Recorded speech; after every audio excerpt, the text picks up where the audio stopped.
Então, hoje nós vamos abordar o capítulo 10, Os Caminhos do Envelhecer e do Morrer, do livro Espelhos da Alma, uma jornada terapêutica, que é um capítulo feito pelo Gelson, e o capítulo 20, do Conflitos Existenciais, da Joana de Ângeles, que também fala sobre a questão da morte. Tanto o Gelson, né, quanto a Joana, eles vão trazer ainda essa temática da morte, do envelhecimento. Então, é um assunto que a gente tem que trabalhar quando nós vamos falar de ego, porque a morte ela está muito presente no ego, né? O ego tem essa sensação de aniquilamento e não tem como ele não se espantar, né? Como a gente não se espantar frente à morte ou frente à morte de alguém. Então esse desajuste ele pode ser mais ou menos incômodo, né? Então a Joana vai trazer muito essa questão assim das doenças causadas, né? Pelo medo de adoecer, pelo medo da morte, pela forma como nós estamos lidando com isso na nossa sociedade, que é uma forma muito patologizada, né? Ali o Gelson traz aquilo que a gente vinha comentando, de que uma pessoa, um idoso que tem medo de envelhecer, ele é tão imaturo quanto um jovem que tem medo de ir para a vida. Então, nossa sociedade ela está muito adolescente, né? E prioriza muito a questão do hedonismo, o culto ao corpo. Então, o corpo está aparentemente saudável e jovem para proporcionar mais prazer e dar uma sensação ilusória de que não irá se decompor. E pela segunda lei da termodinâmica, tudo vai acabar tendendo ao caos, né? Todo o trabalho ele vai dispersar um pouquinho de energia e isso é uma lei. Então, nós vamos decompor. Daí ela fala das doenças que também vão aparecendo conforme nos envelhecemos, tanto por uma questão de erros, né, ou de vícios, ou das próprias coisas atuais, assim, imagino os raios que a gente recebe, né, essas tecnologias, padrões de pensamento, então é inevitável, quase sempre vai acontecer nosso corpo ter doenças e também é uma forma de estarmos preparados, né? Então, essa postura do ego frente a isso é muito importante, né? Ela fala que inconscientemente muitas pessoas acabam antecipando a hora da morte porque ficam com muito medo. Isso é muito comum a gente ver, né? E daí a gente fica numa saia justa porque tu, né, tem que respeitar aquele grau daquela consciência, mas ao mesmo tempo é um sofrimento imenso, né? Porque tá ainda naquela ilusão, porque não se trabalhou isso nunca. Geralmente a gente evita comentar sobre a morte. Então, justamente a Joana propõe que a gente tenha que falar mais no assunto. Tem que tratar com naturalidade a morte. Porque nós colocamos muito na sombra a nossa sociedade. Nós colocamos o poder e a beleza na luz, e daí fica aquela sombra terrível da morte, e quando envelhecemos ela vem com tudo, e não perdoa, e daí o choque é muito grande, né? Então, aceitar como uma fatalidade, como um evento da vida, e como uma mudança de dimensão, tão somente. É poder realmente aceitar que o corpo é transitório, que a nossa vida é transitória. Ela vai falar que as células se renovam, as hemácias, trilhões se renovam a cada 15 segundos. Todos os dias a gente muda de pele, bem dizer. Os órgãos eles estão se renovando. Um homem que passa por um rio nunca vai passar de novo por aquele mesmo rio, porque ou o homem ou o rio mudaram. Então, as coisas elas estão em constante mudança. Então, nós também vamos mudar e vamos para outro estado, uns antes, outros depois. Então, quando se fala em morte, não necessariamente isso está relacionado com envelhecimento, porque alguns vão morrer antes, né? Então, o envelhecimento por si só, ele tem também uma mensagem quando ocorre da vida, que é justamente tu poder olhar o que foi trabalhado por dentro. Tu entra em contato com o teu caráter de forma quase obrigatória, né? Porque o corpo começa, ele já não responde muitas vezes aos antigos impositivos que colocávamos. Então, a pessoa já tem um pouco mais de dificuldade, algumas limitações, perde um pouco o vigor da pele, os cabelos, hormônios, as coisas mudam. Então, é um convite integral para que se olhe para si. Então, quanto mais se aproxima da morte, mais é o encontro com a sombra. E a Joana vai falar que a gente não tem como fazer um processo de individuação, de comunicação, diálogo do ego com o self, sem passarmos pela sombra. Então, é inevitável que a gente passe pelos elementos que a gente deixa no inconsciente. Então, a partir disso, o ego ele pode ter duas posturas, ele deve ter duas posturas, né? Que é um ego heróico, que é o mito do herói, que está muito presente na nossa sociedade, que é o fazer, o conquistar. E um termo que eu inventei, que é o ego iniciado, que é a iniciação, né, que às vezes Jung traz, que é justamente essa postura sábia de poder entender o que a vida quer de mim, não necessariamente em termos do que fazer, mas como lidar, o que aprender, né? E que muitas vezes todo o processo de iniciação, ou iniciação religiosa, xamânica, de tribos, passa por um momento do desconhecido em que tu está numa barca, nas brumas, tu não sabe para onde está indo, o que vai acontecer. Então, o ego ele precisa passar também por essa noite escura. Ao contrário do ego, que está fazendo a jornada do herói, que é muito útil, porém é útil ali quando a gente está na adolescência, quando a gente está descobrindo a nossa vocação, quando a gente tem que se experimentar na vida, dar cara a tapa. Então, a gente faz essa jornada heróica de sair da toca, né, sair do quentinho, do colo materno, ou seja a instituição que te acoberta, e ir para o mundo. E daí eu vou enfrentar o dragão, que é o medo, o meu inconsciente, né? Então, o herói ele tem que ser valente, ele tem que ser corajoso, ele faz, ele acontece, ele é bravo. Só que se eu fico só no mito do herói e não penso na transitoriedade da vida e não penso no amanhã, isso vai ficar tudo na sombra. Porque muito sol, muito excesso de ego, né, acaba reverberando no contrário. Então, eu preciso também olhar para dentro, não é só o fazer. Então, às vezes, é muito fácil cair nessa ilusão de fazer muitas coisas significa estar chegando necessariamente a um grau de evolução e não necessariamente. Claro que entre fazer e não fazer nada, 1000 vezes fazer, porque isso está gerando um grau de energia, né?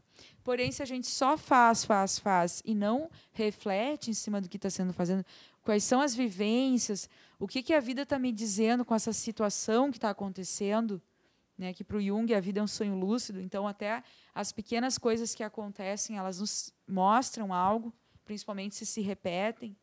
Daí tem as coincidências, que ele vai chamar da sincronicidade, que são coisas que acontecem alinhadas, né, em espaço-tempo, e como se fosse uma coisa trickster da vida, né, de Deus, de dar e tirar, meio hermética, assim. Então, isso a gente tem que estar sempre tentando fazer essa reflexão, né? O Allan Kardec vai falar, né, sobre a morte. Tem toda o pensamento socrático, começa com os filósofos, essa filosofia.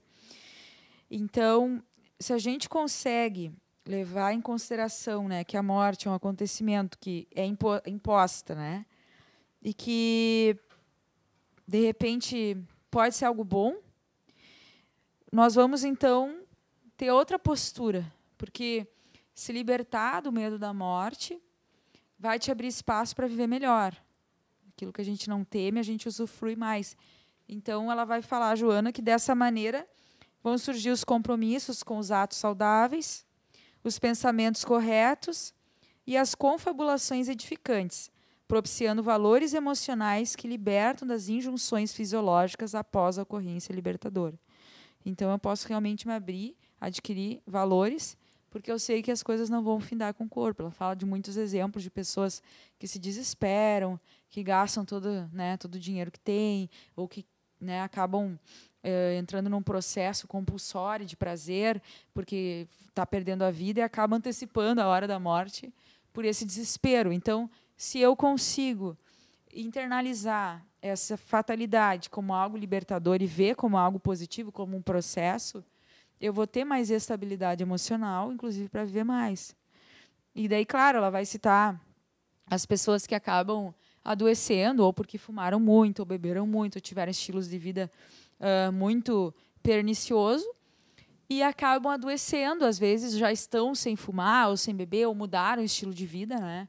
Conseguiram, por algum impositivo da vida, muitas vezes, parar. Daí elas ficam, mas eu já parei.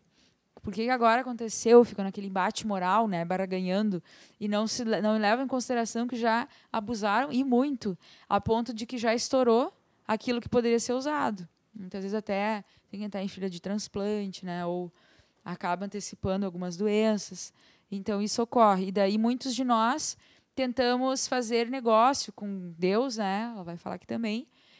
Então, adoeci, tenho uma doença, então eu vou começar a fazer promessas, eu vou em tal lugar, vou procurar lá enfim, vou procurar uma ajuda espiritual, e se eu não melhorar, daí é porque, né, estão me sacaneando, afinal de contas, eu fiz por onde, eu estou procurando, então acho que por isso basta. É uma postura egoísta nossa, né? Que a gente acaba caindo numa infantilidade de achar que se eu fizer a promessa do santo, eu vou ganhar saúde. E sem levar em consideração que aquilo está acontecendo e não necessariamente algo ruim. Porque o ego vê as tragédias como algo ruim. O ego vê, por exemplo, um terremoto, uma queda de um avião, uma coisa como algo ruim, mas não necessariamente. Tragédia é geralmente quando eu quero tomar o lugar do Deus, né? E pegar uma metralhadora e matar todo mundo, daí eu não tenho esse direito. Então, isso realmente é uma coisa que é muito mais tragédia que algo natural. Que a natureza tem a lei da destruição, né? Então, isso acaba acontecendo, mesmo que a gente não consiga entender. E claro que isso vai proporcionar alegria, né? Porque livre do medo da morte, tu vai poder ficar mais confiante, vai desbravar as coisas novas com alegria, sem limite, porque o horizonte é infinito para onde rumo, ela vai dizer. Então, o ego, ele acaba, quando a gente consegue superar os caprichos do ego, porque nem sempre aquilo que é ruim do ego não é bom para o self. Às vezes eu posso realmente estar sofrendo e estar numa situação de muito desafio, né, com o peso do mundo nas costas, com limitações, mas ter uma força que me impele, que é muito verdadeira, e eu posso mesmo, no meio daquele furacão, ser uma pessoa alegre, ser uma pessoa feliz, porque eu estou, né, conseguindo trabalhar, fazer esse processo, que é um parto difícil, de conexão com o meu self, que é a minha alma, que o self sempre sabe para onde ele quer ir, e ele dá dicas, ou nos adoecendo, ou em forma de sonhos, ou em situações da vida, né, quando precisa, dicas de para onde a gente tem que ir para nos depurar. Então, a ideia é atingir o que o Jung vai falar na alquimia, a pedra filosofal, né, o lápis filosoforum, que é o final do processo, que é nos tornarmos duros como uma rocha, né, e ele vai estar aquela frase que a gente tem que ser flexível como a cera, incorruptível como o diamante. Então, para o diamante aparecer, ele tem que passar toda aquela ganga da água diversas e diversas vezes, assim também nós, no movimento cíclico, em que nós vamos depurando conforme a própria encarnação. Mas, para isso, tem que ter olhos de ver, ouvidos de ouvir, né? Porque muitos envelhecem abestalhados, cegos, com muito medo, né? Daí, aquelas pessoas que chegam em determinada idade e não querem fazer mais nada e acabam sendo estorvos, né? Porque daí os filhos, as noras, as pessoas têm que se ocupar porque elas mesmas não querem aceitar aquele momento. Isso é muito comum acontecer. Então, essa postura de realmente conseguir amadurecer isso vai aparecer no nosso envelhecimento. Não adianta. A Joana vai falar que isso é uma coisa que vai acontecer. Na velhice, nós vamos começar a receber aquilo que a gente fez durante a vida. É normal, né? Tudo que a gente superou, todas as nossas ideias, todas as provas que passamos, aquilo vai vir mais forte. E daí o Hillman vai falar, né, que todos os idosos que conseguem passar por essa situação com dignidade, que envelhecem bem, né, não que não vai ter as suas questões, mas que conseguem aceitar a verdade, que o trabalho do ego é tolerar a verdade, só a própria presença deles já é uma coisa que traz uma força para a tribo, para a família, porque há aquela coisa do mais velho que já superou muitas crises, que já superou muitos desafios e continua ali intacto. Então, isso dá uma inspiração para quem convive, né? Isso dá um norte, geralmente é alguém que tu pode apoiar, se apoiar e buscar ajuda, ou mesmo o fato de estar perto dá uma segurança, porque já transpôs essa rota, né? Então, o envelhecimento, a ideia é que seja algo muito bonito. A Joana vai falar que, particularmente, a fase mais bonita, essa fase terminal, se nós conseguirmos olhar realmente, não com esses olhos adoecidos, né, da ilusão do corpo, do prazer, do poder. Então, realmente é um trabalho para ser feito. Só me lembrei, Carla, quando estava falando ali do mito do herói, né? Que em determinado momento, quando esse mito está muito exacerbado, né? Inclusive, como acontece nas histórias, né? O herói pode vir a morrer, né? Porque ele não aguenta, não dá conta daí, né? Se ele passa do limite, né? Entra em híbris, se não me engano, né? Acho que é esse o termo, né? Então, acho que nesse contexto que tu colocou, acho que cabe isso também, né? Sim, com certeza. Porque nessa ilusão de que eu posso tudo, muitas vezes, em algum momento a Joana fala também, vou procurando esportes radicais. Muitos deles envolvem a se arriscar, né? Tem pessoas que fazem parkour, que pulam de um prédio para o outro e se colocam num risco absurdo que só de olhar te dá uma ansiedade, de pessoas que se experimentam assim como se fossem invencíveis, fossem heróis vivos, né? Como se procurassem cada vez mais novas emoções. Tem um caso famoso que é um paciente do Jung que ele escalava montanhas, né? E ele teve um sonho que ele caía da montanha e Jung falou, ó, foi bem taxativo, se tu continuar tu vai morrer pelo jeito. E ele realmente morreu, acabou morrendo. Não levou em consideração o chamado inconsciente, porque geralmente muitos morrem ou acidentados, né? Ou fazem um enrosco terrível na vida e se endividam e fazem 1000 plásticas. A gente tem um limite, né? Ou pode surtar mesmo, né? Morrer Sim. psicologicamente, né? Pode Ficar morrer. esquizofrênico, sei lá. Depois fazer. Para a Joana, a morte psicológica é a depressão, muitas vezes, né? A própria depressão, que a gente tem uma epidemia hoje em dia de depressão e ansiedade, ela é um chamado para isso, perda da alma, né? Então, eu estou com excesso de ego ou eu estou, né, preso a um fator que eu achei que a vida deveria me dar, inconscientemente, muitas vezes, né? E acaba que aquilo eu vou perdendo a vida. Vou perdendo essa alegria que ela comenta, né? Que é uma coisa que a gente precisa buscar, muitas vezes por essa desmedida.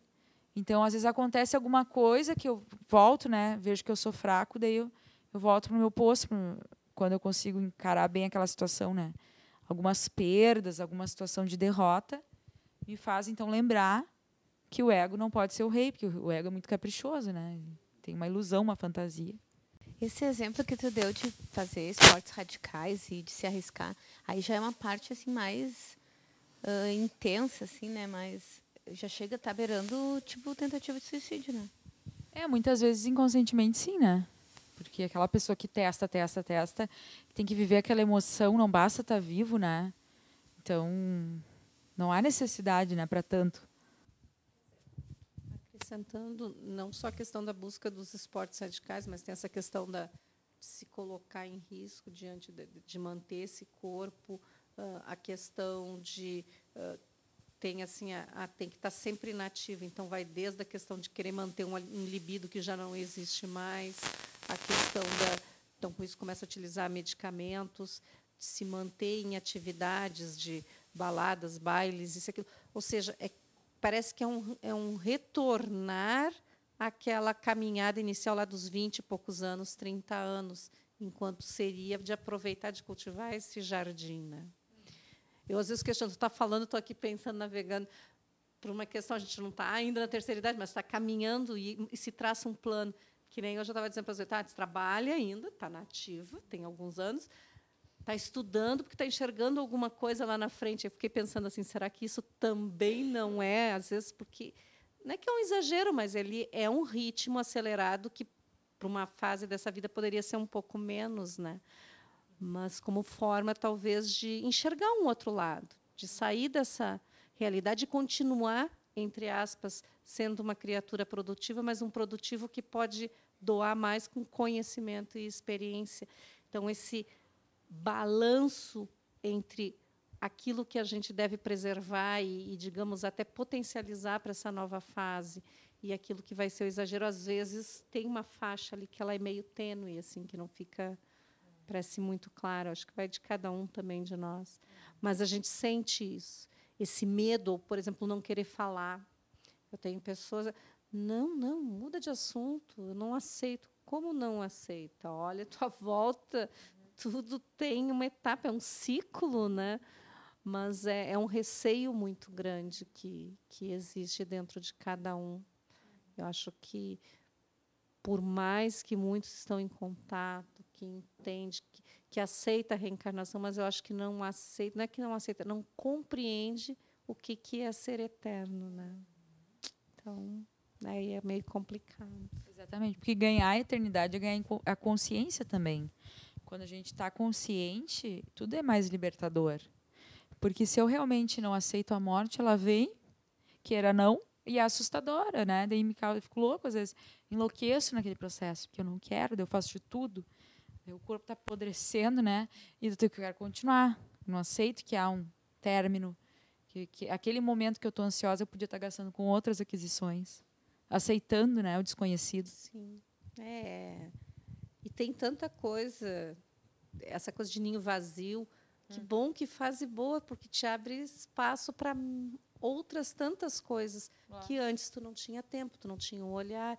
Então, eu acho que realmente é tu ter essa consciência e estar aberto. A partir do momento que tu está aberto, elas vão surgindo.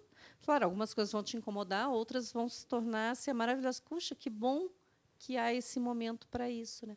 Mas tem uma questão, e ela é muito do nosso ego, assim, que às vezes não é nem o processo do envelhecimento, do desgaste natural do corpo físico. O que eu percebo em muitas pessoas, e até a gente, assim, por mais a gente aceita tudo, mas quando tu pensa que pode ser uma coisa assim, de uma hora para outra, uma coisa mais agressiva, ou a forma como vai acontecer esse desligamento, isso é que muitas vezes não é que para uns assusta, mas para outros assim te deixa um pouco intranquila, né? Do tipo, eu quero botar minha mão ali, mas eu não quero que doa, algo desse tipo assim. É complexo isso também, né? Porque isso toma de assalto e assusta o ego, né? A gente tem, querendo ou não, uma ilusão de controle, que a gente está no controle, né? Então, eu vou continuar viva, é óbvio, mas eu não sei, mas a alma sabe, a alma sempre sabe. Então, tem pessoas que pressentem, ou que o espírito é tomado de surpresa, mas daí entendeu? Vida que segue, literalmente. Pro ego é assustador. Sim. Eu acho que até chegar o momento, como tu disse, às vezes tem a consciência, depois, não, é isso aí mesmo. Mas eu acho que o pré é tu pensar que pode passar por aquele período. Aquele período, eu acho que, para muitas pessoas, e para todos nós, acho que ele assusta um pouco, né? É do tipo, será que eu vou saber passar por esta dor? Porque uma coisa é tu estar ali, tu ajudar alguém a passar por um processo desse, tu dar força e tudo. Mas quando chegar e bater na nossa porta, que não seja aquele desgaste natural, o apagar da velhinha, que eu digo, mas esse processo, e ele de uma forma bastante dolorosa, e que tira essa tua consciência plena e tudo, plena, entre aspas, né, do que a gente é capaz. Mas, isso, às vezes, é que é o pré, tu não saber. Depois que tu está lá, tu está vivendo aquilo, tu vai embora, dependendo do preparo, mas esse antes, o anteceder que... Sim, tanto que muitas pessoas, uma das principais medos, eu não tenho medo de morrer, eu tenho medo de perder minha autonomia. E a Joana vai falar, se a gente compreendesse bem esse processo, seria o nosso momento de mais autonomia. Porque eu posso não estar com o meu, bem do meu corpo, ou estar mais limitado, ou mesmo suscetível, só que se dentro de mim eu estou tranquilo, eu estou livre. O espírito consegue certo, né? Quando eu estou muito cheio de ego, eu estou muito material, eu estou muito ansioso, eu estou mais medo desse mundo desconhecido, mais dissociado, eu estou neurótico, né? Então se torna apavorante qualquer coisa que saia do meu controle. Eu não consigo então ter fé, porque as coisas não são palpáveis para mim, né? E eu não entendo que as coisas têm um plano, né? Que a vida não é obra do acaso, que a natureza não dá saltos. Sim. Então, na verdade, tudo tem um ciclo. Eu posso não dominar, mas ele vai se completar, queira ou não. Claro que a gente tem interferência, no sentido que eu posso me enlouquecer e adiantar esse processo. Ou eu posso me cuidar, começar a ter pensamentos bons, que vão alimentar meu corpo de uma forma mais eficaz, vão me deixar mais alegre, e aquilo vai prolongar o tempo que vai me dar mais qualidade, principalmente, né? Então, eu posso ter pouco tempo, mas ter um tempo bom. Então, é sempre uma escolha. A gente tem que saber olhar para isso, né? Porque, às vezes, por trás do medo da autonomia é um medo terrível de envelhecer, de perder aquele poder, né? Porque os meus filhos saem de casa, eu perco um poder que eu tinha sobre eles. Eu também tenho que admitir que eles já não são as crianças, então isso significa que eu estou envelhecendo. Tudo isso acontece ao mesmo tempo. Então, é um conjunto de coisas, né? Ou eu posso ver por um lado maravilhoso. Que bom, tenho tempo para mim agora, posso cuidar das minhas coisas, já fiz minha parte. Faz toda a diferença, né? Sim, não é. Isso, aí vem, como tu dizer, a forma como tu encara e tu estabelece essa caminhada. Porque observar esse outro lado é muito bom. É o que dá para te fazer. E, assim, não é do que dá, porque me livrei. Não, eu já fiz o que eu tinha que fazer. Que legal, eu passei aquela experiência, vivi isso, vivi aquilo, e o quanto isso te ajuda a fazer tantas outras coisas.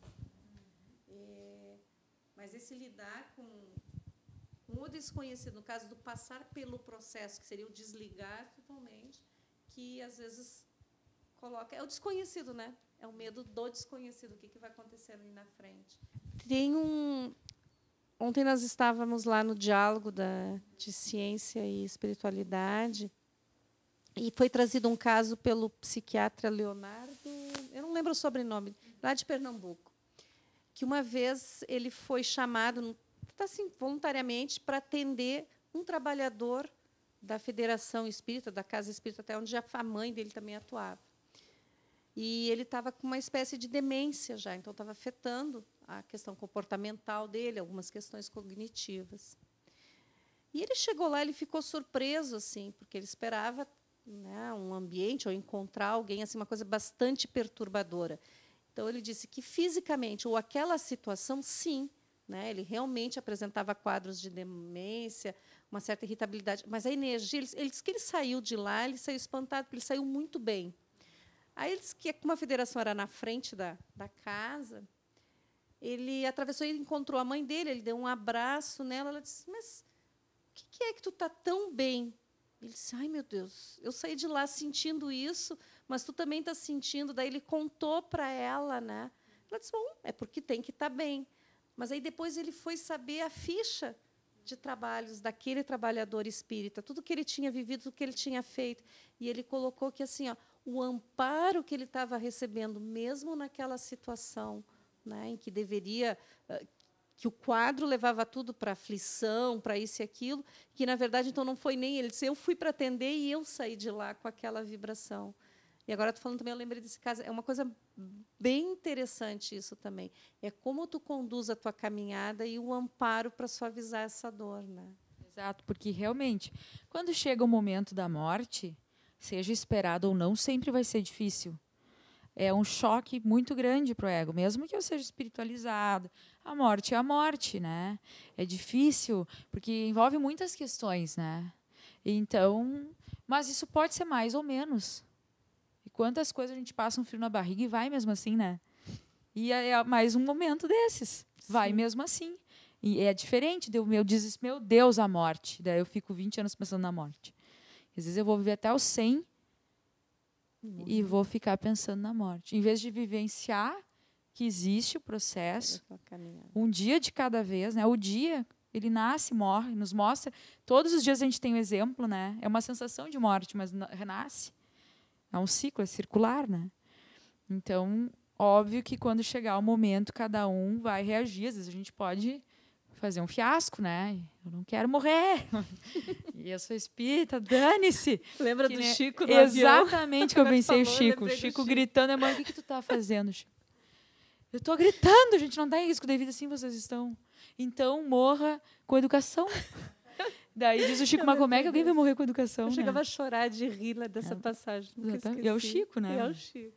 E o Divaldo, ele fala, também voltando àquela questão do envelhecimento que tu trouxe, né, da questão de procurar ir em festas e procurar, né, não que o idoso não tenha sexualidade, mas a gente vê que é uma coisa assim exagerada, meio descompassada, né? Vamos dizer, deslocada para aquele período. Às vezes, sim, eu poderia, vamos dizer assim, eu poderia estar usando essa energia em outras coisas, né? Não pela idade, mas qualquer pessoa que se ocupa muito, né, dos chakras inferiores está perdendo de vivenciar os superiores também.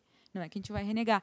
Mas ele fala em alguma dessas palestras, o Divaldo, agora que ele está com mais de 90, ele se permite falar qualquer coisa, né? Qualquer um de nós Exatamente. falar vai ser horrível, mas ele pode. Chocou todo mundo aquela fala dele. Várias falas. E uma delas, que eu nem sei se as pessoas conhecem, ele fala, e daí vão nesses bailes, tudo decrépito, apodrecendo lá nos bailes, isso é uma ilusão.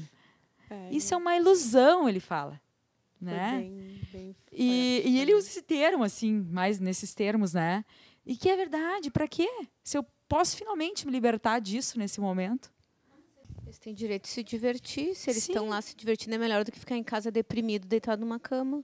Eu preferia que a minha mãe estivesse no baile do que ficasse dentro de casa reclamando da vida, amarga, juntando diabetes, essas coisas, depressão. Com certeza. A grande questão é, a saída ela não precisa ser maníaca. Porque essa é a nossa visão. Estou triste, uma festa, vou esquecer, tomar um porre, vou transar com outro. Dá uma ilusão do ego que aquilo está resolvendo. Mas é a mesma Sobre caso. os velhinhos terem direito a ir no baile da terceira idade. Eu não estou dizendo vocês vão perder o direito, vamos fazer trabalho voluntário, todo mundo, obrigado. Eu quero dizer que realmente... Eu vou ir no baile. Tá. Vou lá sambar. Eu vou, se Deus quiser, se Deus me ajudar, eu vou lá sambar. Não vou tomar porre, porque não estou podendo nem agora. Mas quando chegar lá, eu vou dançar. Tá bom. Não espalha, eu vou também. A gente se encontra lá. Aliás, quem gosta de festa não vai envelhecer e não gostar de festa. O que eu estou dizendo é que o exemplo que o Divaldo cita é de uma senhora já em idade, que os óvulos já estavam, né, desgastados, não ia gestar com aquela idade, e ela quer procurar um marido ainda. Então a pessoa não é que tu não pode, tô viúva, vamos procurar um companheiro, quem sabe se aparecer. Mas é uma coisa assim, sabe, inadequada. Que é o que a Joana vai falar, extravagâncias. Né? É diferente. Tem coisas que não precisa ser tanta, né, extravagância. Tem pessoas que chegam em casa e botam a TV no último volume. Mais ou menos nesse sentido. Porque eu não posso ouvir meus pensamentos. Então, se eu estou envelhecendo, também tem alguma mensagem naquilo. Não é que eu tenha que... agora eu vou cuidar dos meus netos. Eu vou fazer tricô. A gente sabe que, às vezes, nem todas as avós sentem tanto amor pelos netos, né? Já ouvi, filho é filho, neto é neto. Assim, né? E tá bom? Quem sou eu para dizer que não, né? Quem sou eu para dizer que tu não vai no baile? Mas a questão é, a gente tem que olhar com sinceridade, mas há esse movimento dionisíaco de busca de prazer, que daí eu envelheço e eu continuo. E daí se eu morro é uma tragédia. E daí se eu já não estou tão belo, também é uma tragédia. Diferente de eu gostar de música, de eu ser uma pessoa sociável, de eu rir, de eu me divertir, né? Então, nesse sentido. E o Divaldo fala, né? E ele fala outras coisas. Tem outra que eu adoro, que ele, não sei se é na mesma palestra, que ele fala que os pais de hoje em dia eles chegam e falam, porque daí meu filho traz a namoradinha dele. Eu odeio esse termo.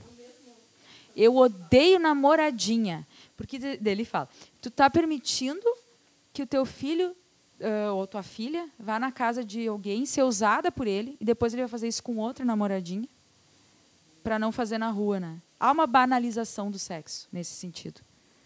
Tem até famílias que, eu prefiro que use drogas em casa do que na rua. E daí aquela desagregação, falta de limite total, que as pessoas vão crescendo no meio da maconha. E muitos depois acabam encarcerados, né? E as mães não sabem por quê, deram dinheiro, deram liberdade em excesso. Então, é aquela coisa, tu é pai, tu não pode ser amigo apenas. Tem que ter um respeito, né? O sexo, a conúncio, ela é uma coisa muito especial. Eu não estou quero ser moralista, né? Que as pessoas têm que casar virgem, não é isso. Estou dizendo que eventualmente, conhecer a pessoa antes pode ser uma boa ideia, pela questão da entrega da intimidade, porque a própria mensagem da conúncio, assim, o arquétipo da conúncio, que é a ligação de opostos, é o arquétipo da individuação, de tão forte que é. É como Jesus, ele era alinhado a sua ânima e seu ânimos, né? Então, quando a mulher e o homem, ou a mulher e a mulher, ou o homem se encontram, aquilo é uma ligação muito forte. E isso está banalizado. Então, não parecem, como se tem algum momento, que as pessoas... Não, eu li em algum lugar. Que as pessoas estão fazendo amor, parece que elas estão brigando, porque acabam cansadas, exaustas, né? E preocupadas em gozar rápido, porque tem que atingir o gatilho, daí fica aquela coisa, e não se preocupa naquela troca de energias, que serve para dar uma troca positiva de hormônios e deixar a pessoa alegre depois. Entende? Há uma certa distorção assim. A gente está adoecido. E todas as idades. E daí, quando envelhece, é pior ainda, porque eu já não tenho o corpo de antes. Eu já não tenho aquele olhar da sociedade. As pessoas me olham com um certo descaso, porque tá velha que nem tá obeso, é uma coisa desproporcional, então não quero o que é feio, porque eu não vejo feio em mim, é minha sombra, né, o projeto, então eu só quero ambientes maravilhosos. Deus o livre ter uma ruga. Então, a partir dos 25, eu vou botar do Botox. Eu vou botar Botox, sabe, um dia. Mas o que eu quero dizer é que as meninas, elas nem terminaram o ciclo ali, sabe, da telarca, da menarca, das fases.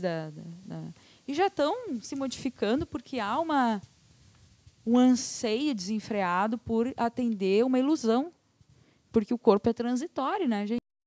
Se eu for ficar com alguém só porque é bonitinho, porque aquilo me dá status, como é que eu não vou me dar mal se o corpo é transitório? Então, o que vai ficar? Aquilo que eu construí dentro. Né? Então, nesse sentido, é a mesma coisa que a morte. A gente sabe que existe, mas ninguém para pensar, né? Então, a transitoriedade também. Estava pensando aqui, então, diante disso, né? Porque como é que a gente começou hoje a aula, essa coisa que tem que trazer esse assunto, até conversar de uma forma, né, natural, tal. Mas com que a gente está vivendo essa precocidade de botox, disso, aquilo, vai ser cada vez mais difícil falar da morte. Mas ela vai vir, né? Não, já tu entende, mas parece uma coisa assim, tá? Porque quando a gente falando, a gente lendo e tal, parece uma coisa assim, tá? É necessário, é importante por tudo isso que a gente está conversando, mas é muito difícil. Exato, e nunca a morte esteve tão presente. Porque nunca houve tanta gente zumbi, em estado de sono, de consciência, viciado em séries de zumbis, se cortando para sentir alguma coisa, porque literalmente se sente zumbi, e deprimido, e sem motivo de existir. Hoje eu vi uma menina falando que o motivo dela continuar viva é por causa de uma banda lá, que ela quer saber o que vai acontecer com eles. Ela não suporta mais viver. E isso não é um nem dois, é muita gente. Porque é uma coisa assim, uma contradição, porque no momento que tu está eternizando o teu corpo, tu não vai conseguir falar sobre a morte como uma coisa natural, como uma, né, uma continuação, tal. Então parece uma coisa muito dissociada. Fica uma dissociação muito grande, né? E também isso acaba dando aquela falsa ideia de que realmente eu nunca vou perder as coisas que eu acho que eu tenho, que são minhas. Questão do poder. Então, se eu tenho isso, mesma coisa que eu tenho uma casa, a casa vai ser minha, o filho vai ser meu, a beleza vai ser minha. Então, as coisas vão mudar. E se eu não me preparar, isso vai ser terrível. Eu vou ter a sensação de perder a mim mesmo. Se eu me identifico muito com uma coisa, se eu sou muito unilateral, quando eu perco aquilo é uma tragédia. Eu não tenho outros recursos. Nada foi construído. Que eu acho que é a falta de consciência, né? A falta dessa consciência de que a morte não é o fim, de que existe a vida eterna. Então, assim, isso associado com essa questão da sociedade ser tão materialista e exigir, né, a questão e valorizar o que é jovem, o que é bonito, o que é perfeito, tem que ser magro, né? Então, isso tudo leva a pessoa a essa busca, assim, incessante, né, de ter que melhorar aqui, não, mas agora corrigir aqui, não, mas agora tem que arrumar aqui. Sempre tem uma nova cirurgia plástica a ser feita, né? Sim. Mas eu vejo também que pessoas, eu acho que a velhice, esse envelhecimento, essa fase, ela na verdade ela mostra o que a pessoa sempre foi, né? A não ser que a pessoa tenha realmente tido durante o seu trajeto essa possibilidade, essa oportunidade de tomar essa consciência do despertar, né? Porque geralmente a pessoa ela vai levar para a velhice aquilo que ela foi durante a vida dela toda, né? Então, se ela era uma pessoa, vamos dizer, mais hostil, mais agressiva, mais egoísta, Ela vai isso levar. vai estar ali, né? Uhum. E a gente sempre lembra, o sentimento ele é muito importante. A gente tem emoções, mas não necessariamente nós estamos elaborando sentimento. Sentimento da ideia de valor, né? Se eu valorizo coisas perecíveis, eu acabo ficando dissociado do meu coração. Daí, muitas vezes, eu entro naquele processo de racionalização, movimento apolíneo. Acho que eu estou arrasando, né? Que estar num poder, num estado bom, ou andar com as pessoas que eu julgo que são mais importantes, está me dando valor. E daí, quando eu perco isso, eu perco tudo. E o sentimento cada vez mais, né, na sombra. Então, o Jung fala que a gente precisa desenvolver o sentimento. O sentimento é uma forma de razão, junto com o pensamento, mas é uma razão do coração. E a nossa sociedade não dá muita abertura para isso, porque nós temos... Qualquer pessoa, geralmente, tem uma rotina muito pesada, né, com pouco tempo para coisas da alma, pouco tempo para leitura, para meditação, para entrar em contato com a natureza, para ter uma troca sincera de relacionamentos, uma neurose, a gente sempre está sempre cansado, né? Não vivencia aquele momento presente, né? Sempre com a cabeça em outro lugar, tendo que dar conta nessa coisa heróica de ter que dar conta, né? E daí fica de lado o nosso mundo de dentro. Ficamos na sensação, ficamos nas emoções, mas o sentimento e o pensamento fica na superficialidade. Então, a gente meio que desmerece o nosso potencial. Que é o que a Joana disse, quando a gente olha para uma pessoa, tem que imaginar que tem o Cristo ali na frente. Porque um dia a gente vai chegar num patamar também do Cristo. Um dia, milhões de saltos quânticos depois, né? Nem sei quantos, incontáveis. Talvez a gente nem consiga entender que realidade vai ser essa. Só que, então, a gente acaba se desmerecendo muito. Porque já teríamos condições de estar mais evoluídos. Só que, claro, se eu decido que eu vou ter um movimento diferente, né? Eu posso cair em dois extremos. Ou eu achar que eu estou certa, porque daí eu não bebo, eu não vou em festa, eu estou desleixada e digo que isso é pela simplicidade, né? Tem uma paciente que, por exemplo, a casa está um horror, não tem armário, diz que é simples. Eu falei, não, peraí, se tu fosse budista, ela é uma pessoa que não tem muito comprometimento com muita coisa, assim, né? Com nada, vamos dizer. E tivesse me dizendo que está procurando o caminho do meio é uma coisa, mas isso que tu está me falando é um transtorno mental, e a gente tem que olhar para isso, é um descaso, tu está deprimida, está usando droga o dia inteiro, está se matando, pessoa jovem, né? Então, essa distinção, ou a gente cai nesse lado em que eu não quero me ocupar com a vida, então eu vou relegar o amor, vou me relegar como mulher, vou me relegar como homem, vou perder totalmente a vaidade, na mentira, né, de que, porque eu estou evoluída, daí eu fico no que o Jung chama do sol negro, que é o sol do meio-dia, que é quando o Deus Panta nativa e todo mundo sente medo e eu não projeto sombra, porque o sol está muito alto, daí eu acho que eu estou iluminado e eu estou completamente cego. Então tem isso, né, ou os super religiosos, né, que não fazem mais nada. E eu não identifico que eu preciso, né, de certas coisas, ou que o meu limite talvez seja menor do que eu acho. Ou eu caio no oposto. Vou viver o agora, porque amanhã a gente não sabe. E se a vida for só uma, você viveu bem? E viagem, viagem, viagem, viagem. E, então, não é que não possa. A questão é a desmedida, né? Acaba viciando. Porque nesse mundo difícil que a gente está, vamos combinar, tudo que a gente descobre que é mais ou menos bom, a gente vicia, né? Pelo menos quem tem um tracinho mais compulsivo, assim. Descobri que caipirinha é bom. Tomar 5 agora. E no outro dia, de novo, né? Tu vê só que coincidência. Ou se não, aquele ex, né, que gruda no pé que nem chiclete. Não, eu já sei que a pessoa não presta. Já sei por A mais B que deu errado. Mas o sexo é tão bom. E daí eu fico me iludindo, me machucando. Eu volto, me faz de gato sapato. e volto, deixo as outras pessoas, porque não adianta, eu tenho que ser sincera com os meus sentimentos. Essas são as minhas emoções, né? Meu sentimento eu nem acessei ainda. Porque quem ama quer ver o outro feliz. É muito difícil, mas tu tem que querer o bem da pessoa. Às vezes o bem da pessoa está longe de ti. Que vocês não vão acrescentar nada na vida um do outro. A gente tem muitos desses momentos em que a vida ela não comporta esse tipo, né, de vitória. Então, é uma caminhada individual e tem que ser sincero, eu tenho que saber. É diferente eu tomar uma tacinha de vinho. 2, né? Não preciso ficar louca, não preciso perder a minha consciência, né? Não preciso acordar no outro dia e transar com uma pessoa que eu nem conheço, sem camisinha, me expor, que eu tenho de mais sagrado que a minha vida, né? E isso é uma das coisas que a gente tem que aprender aqui. Porque a nossa tendência é tentar fugir da realidade, que não, muitas vezes não é fácil. Porque, claro, a gente traz os atavismos de outras vidas, outras encarnações. E eles chegam com tudo. Daí eu vou ter tendências que não são nobres. O próprio Jesus nasceu numa manjedoura, né? Junto com bichos.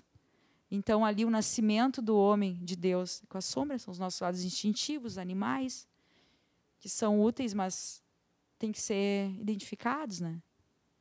Eu gostei de uma passagem aqui que até eu não sei, o Gelson não citou aqui o autor, mas é meio poética assim. Página 276 começa assim, ó, no parágrafo: nem tudo é fácil e prazeroso, mas com certeza é fundamental e realizador para a alma. Uhum. Se os desafios da conquista do mundo parecem difíceis, a conquista do nosso mundo interno é muito mais, principalmente quando esse encontro começa tardiamente. E aí no seguinte fala assim: dormimos menos na velhice porque nossas tarefas mudam.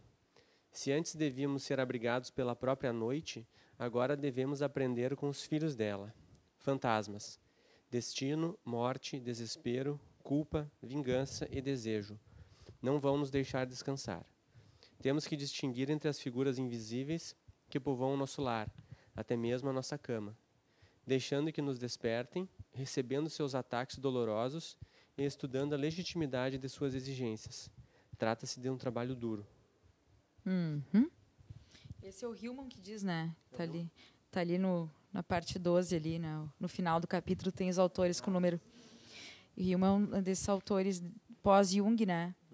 É engraçado, eu estava pensando em falar isso, eu esqueci, daí tu lembrou. Não tem que ser falado, né? É justamente isso. Há uma sensação de que as coisas têm que ser fáceis e prazerosas. E é justamente que tem momentos que não são fáceis mesmo, e eles têm que ser suportados. Porque uma das maiores dificuldades que a humanidade tem, isso eu ouvi, é a questão de a gente lidar com momentos difíceis.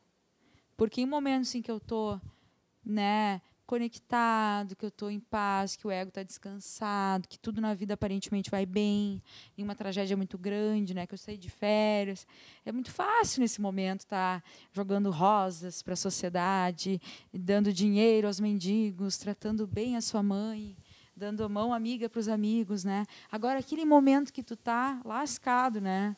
Tá com um problemão daqueles, e vem alguém e precisa de ti, e eu fujo da pessoa, porque meu ego egoísta, ele diz que eu tenho pouco para mim, e eu não posso dar mais para o outro.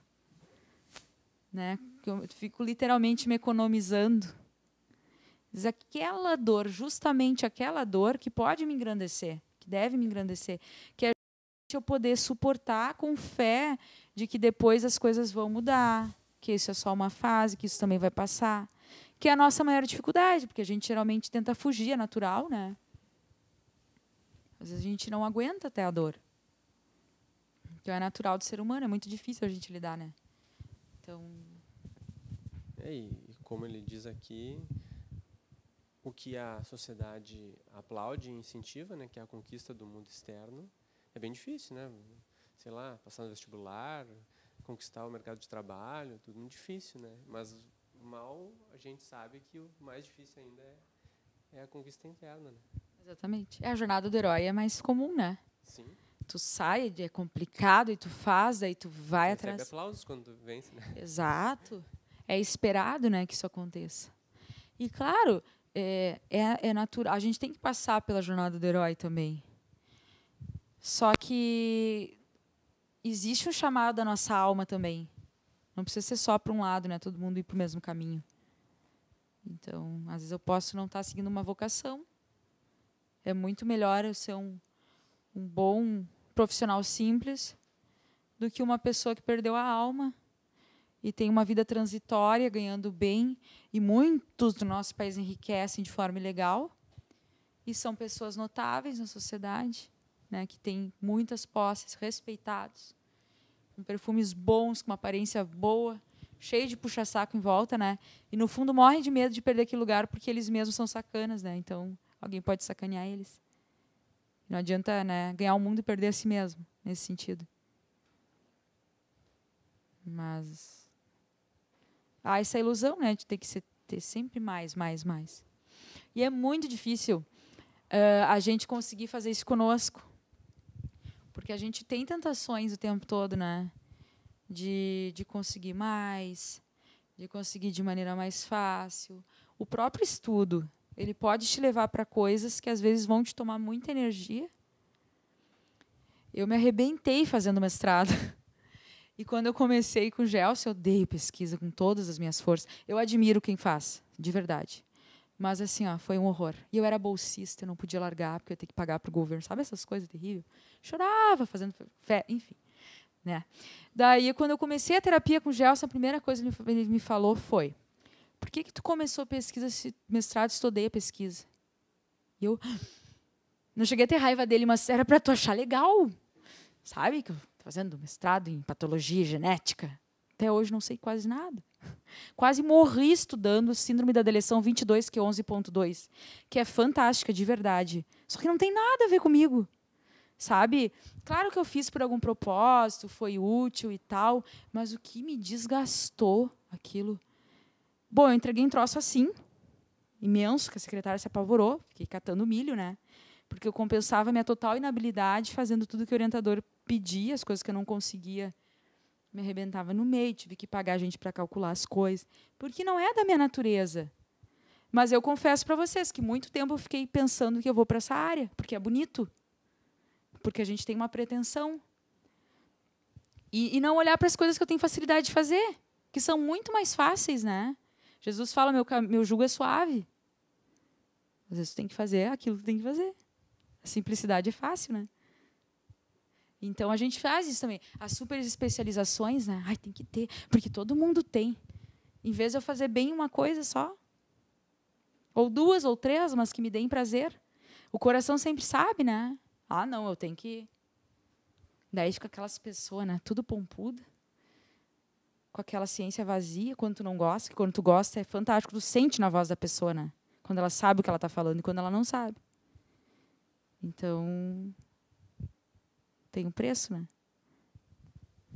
Isso aí é tão duro que eu sei de um caso de um rapaz, né, formado em psicologia, que já saiu da faculdade fazendo pós e entrou no mestrado e agora já está no doutorado.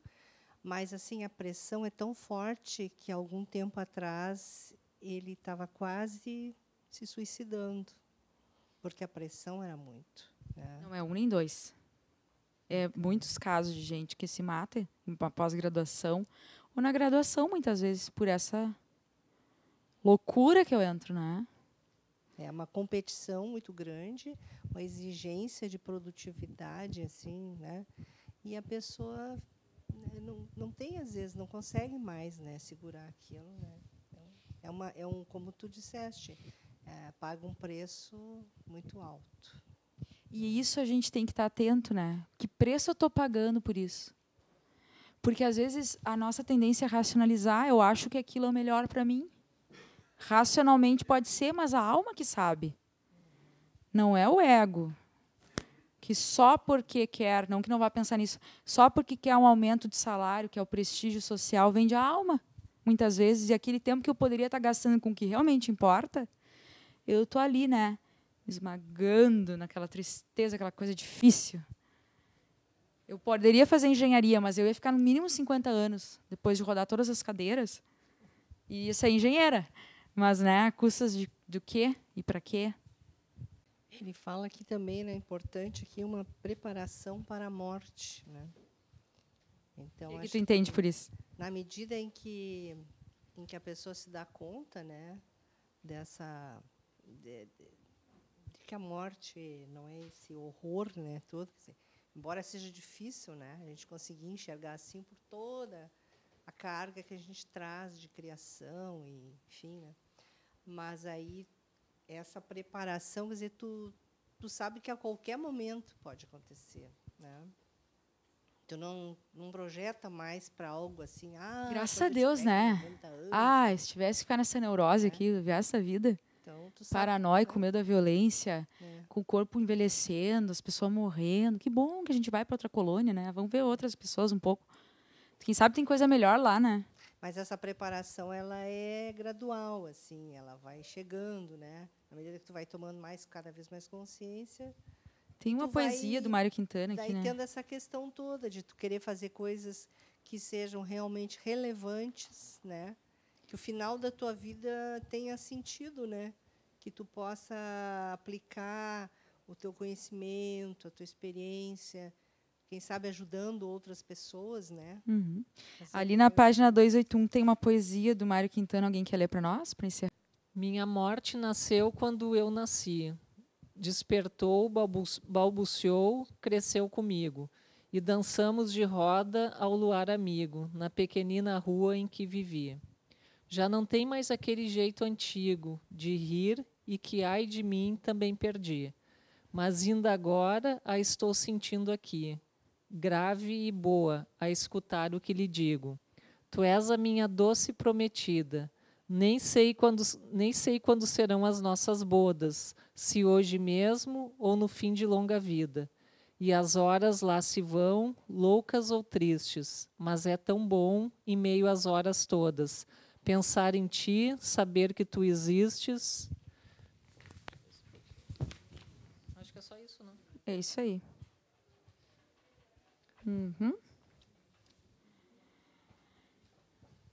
Isso eu estava comentando com ela porque a gente faz um trabalho voluntárias juntas no hospital, né? Então a gente visita todos os tipos de pacientes e a maioria dos pacientes que a gente se depara não estão preparados e é uma coisa assim, ó, é um pavor, tu entende? Se tu pegar, acho que uma estatística ali, acho que 80%, 90%. E são pessoas espiritualizadas. Na superfície. A maioria que a gente visita. Mas, às vezes, até a gente diz assim, tu olha na cara da pessoa, que ela está morrendo de medo, se deparando, assim, é o momento que ela se depara naquele momento e acho que ali é que vem tudo que ela não pensou a vida inteira. E com muito medo. Uma coisa que ajuda muito assim naquilo que não pode ser nomeado são a contação de histórias. Às vezes eu posso contar uma história que inconscientemente simboliza algo, a pessoa pode nem se dar conta, mas está trabalhando aquilo assim, inconscientemente. Que a gente tem que respeitar, né? Que muitas pessoas não querem mesmo, estão com tanto medo, né? Que vamos fingir que não. Então conta historinha, né? Traz uma poesia, traz alguma coisa, aquilo ajuda. Tá, gente? Vamos fazer a nossa